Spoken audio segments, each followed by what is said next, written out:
আমার নাম সুলেখা অধিকারী। আমি আজকে পটল চিংড়ি, ভেন্ডির তরকারি আর ধোকার ডালনা করে আপনাদের দেখাচ্ছি। এই যে কেটে রেখেছি আলু পটল, এই ভেন্ডি আলুর তরকারি, এই চিংড়ি মাছ আর ধোকলাটা আমি পরে দেখাচ্ছি আপনাদের। এইটা আমি আদা পেঁয়াজ রসুন একসঙ্গে পেস্ট করে রেখেছি। এটাই আছে কাশ্মীরি লঙ্কা, এটি জিরে গুঁড়ো, এটি হলুদ গুঁড়ো, এটি পেঁয়াজ কুচনো, তেজপাতা, গরম মশলা আর টমেটো সব রেডি করে রেখেছি। আমি এরপরে গ্যাসটা ধরাচ্ছি।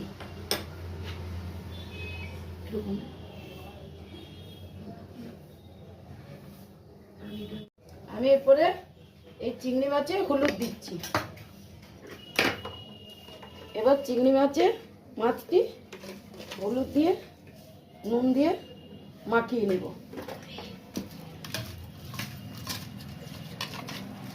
চিংড়ি মাছটা আমি হলুদ নুন দিয়ে মাখিয়ে নিলাম। এরপরে আমি কড়াইয়ে তেল দেব। কড়াই গরম হয়ে গেছে, এবার কড়াইয়ে তেল দিলাম। চিংড়ি মাছটাই ভাজবো। চিংড়ি মাছটি আমি এরপরে ভাজবো।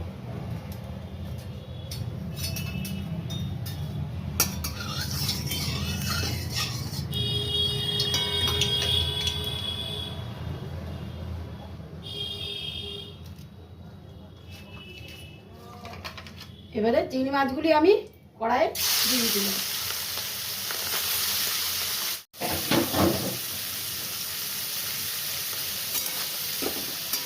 এই কড়াইয়ে আমি চিংড়ি মাছগুলো দিয়ে এরপরে ভাজতে দিলাম।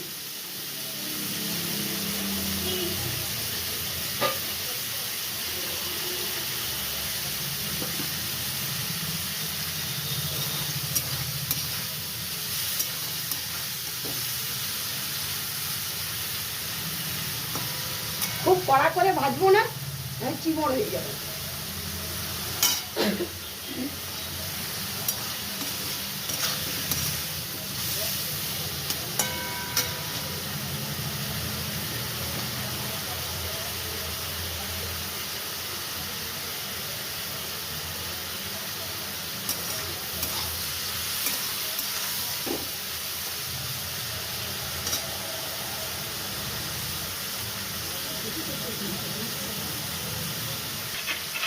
আমি এরপরে চিংড়ি মাছটা ভাজা হয়ে গেল।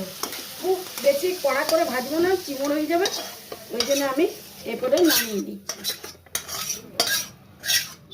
নামিয়ে নিয়ে আমি একটু পরে আমি কড়াই বসালাম। বসিয়ে আমি এরপরে সরষার তেল দিচ্ছি। পটলটি ভাজবো। এই দেখুন পটল, এরপরে আমি পটল ভাজবো।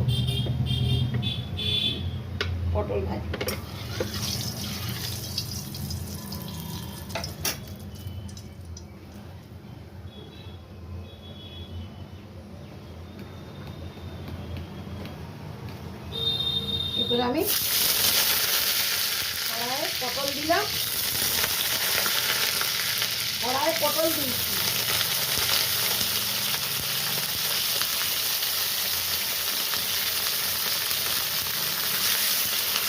পটলটি হালকা করে ভেজে নেব।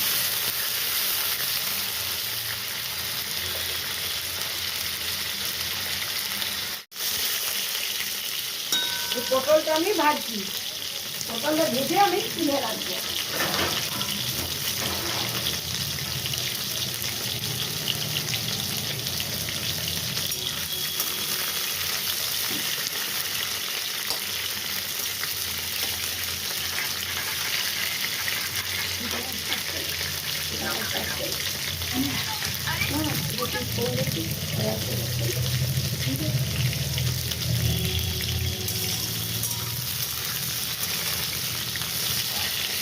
এরপরে আমি পটলগুলো তুলে রাখছি।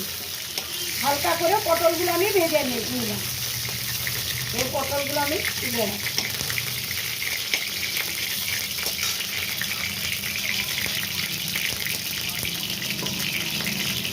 এরপরে আমি ওতে আলুগুলো একটু ভেজে নেব। এই তেলেই আমি আলুগুলো হালকা করে ভেজে নেব।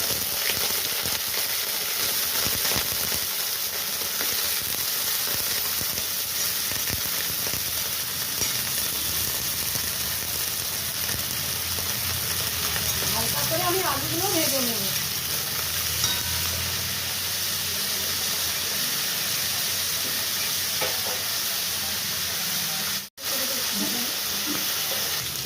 আলুগুলো হালকা করে আমি ভেজে নিয়ে এবার তুলে নিচ্ছি।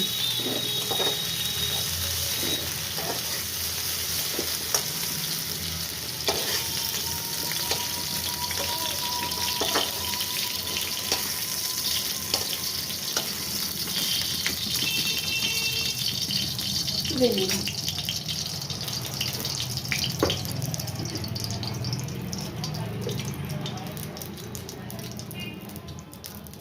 এরপরে আমি তেল দিলাম।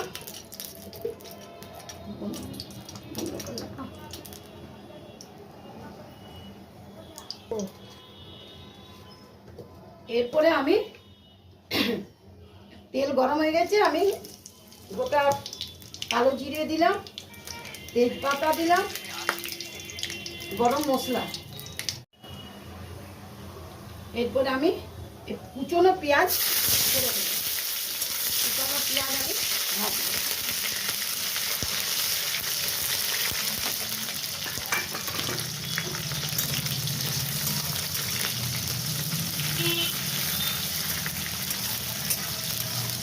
কুচনো পেঁয়াজ আমি ভেজে নিচ্ছি। নেওয়ার পর এরপরে আমি এইটাতে আদা, পেঁয়াজ, রসুন সব একসঙ্গে পেস্ট করে রেখেছি।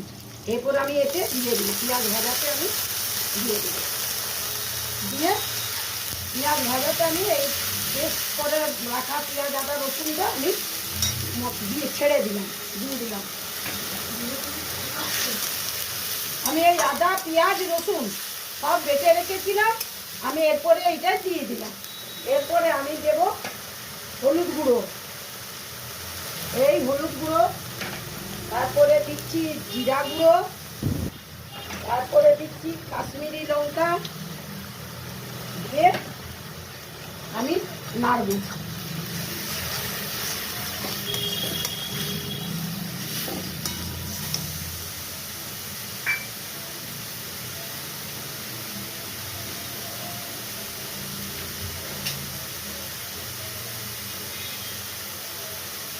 এরপর আমি দিচ্ছি নুন, আন্দাজ মতো নুন।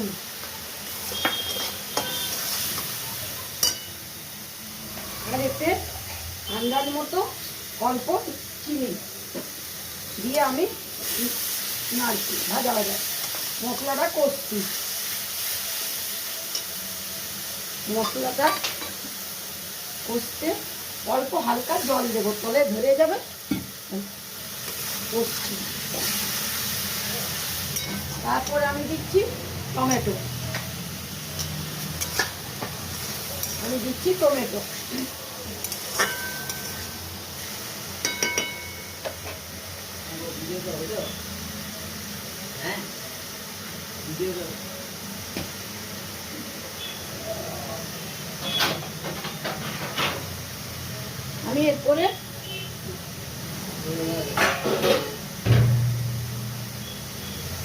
আমি এরপরে ঢাকা দিয়ে দিচ্ছি। আমি এই আলু যেগুলো ভেজে রেখেছিলাম সেইগুলো আমি এই মশলাতে দিয়ে দিচ্ছি। পটলটা পরে দেবো, আলুটা একটু সিদ্ধ হবে তো, ওই জন্য আমি পটলটা পরে দেবো।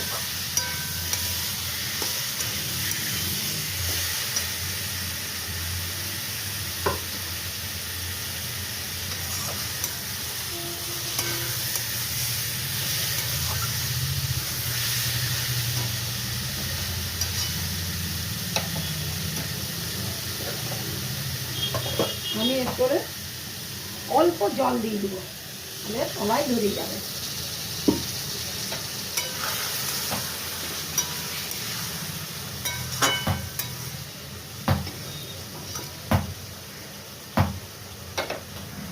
এরপর আমি ঢাকা দিয়ে দিলাম আর গ্যাসটা কমিয়ে দিলাম, অল্প অল্প গ্যাসটা কমিয়ে দিলাম।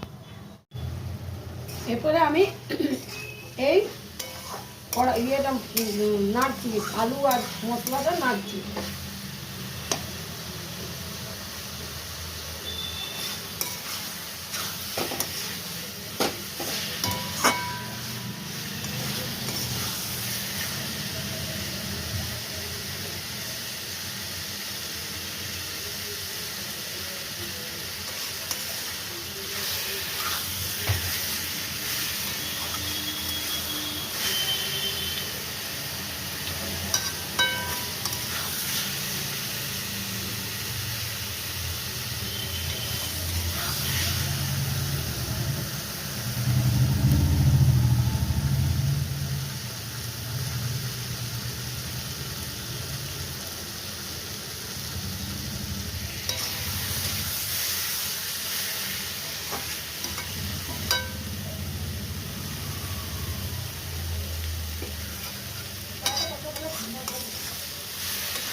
এরপরে কষা হয়ে গেছে, এরপরে আমি এইটাতে জল দেব, এটাই জল দেব।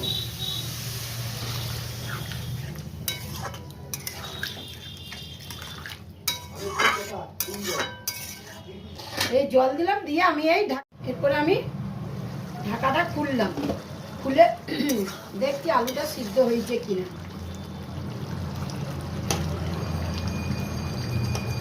আলু সিদ্ধ হয়ে গেছে, আলু সিদ্ধ হয়ে গেছে। এরপরে আমি এই পটলটা দেব, পটলটা ভেজে রেখেছিলাম সেইটা দিয়ে দিব।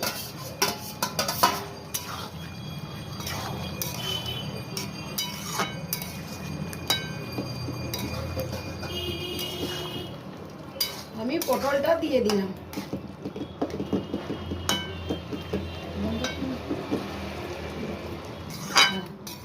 এরপরে আমি পটলটা দিয়ে দিলাম।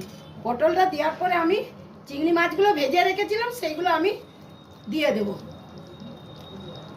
চিংড়ি মাছগুলো আমি দিয়ে দিলাম।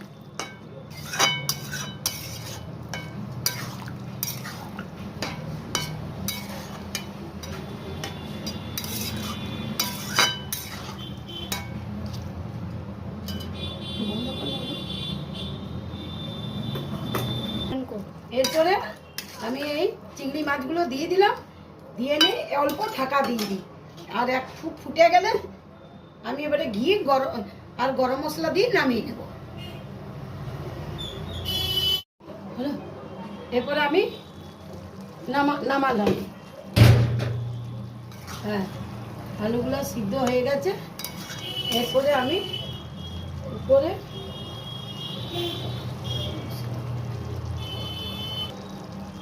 এরপরে আমি একটু অল্প উপর থেকে গরম মশলা দিয়ে দিচ্ছি, গরম মশলা আর অল্প উপর থেকে ঘি দিয়ে দিলাম। আমার পটল চিংড়ি হয়ে গেল। এরপরে আমি নামাবো।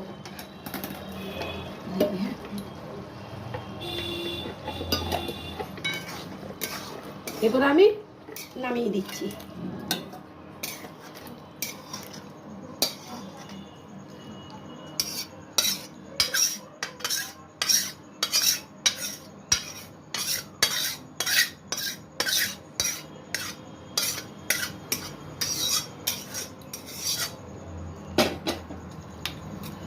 এই দেখুন আমার পটল চিংড়ি হয়ে গেল। আমার এই পটল চিংড়ি হয়ে গেল।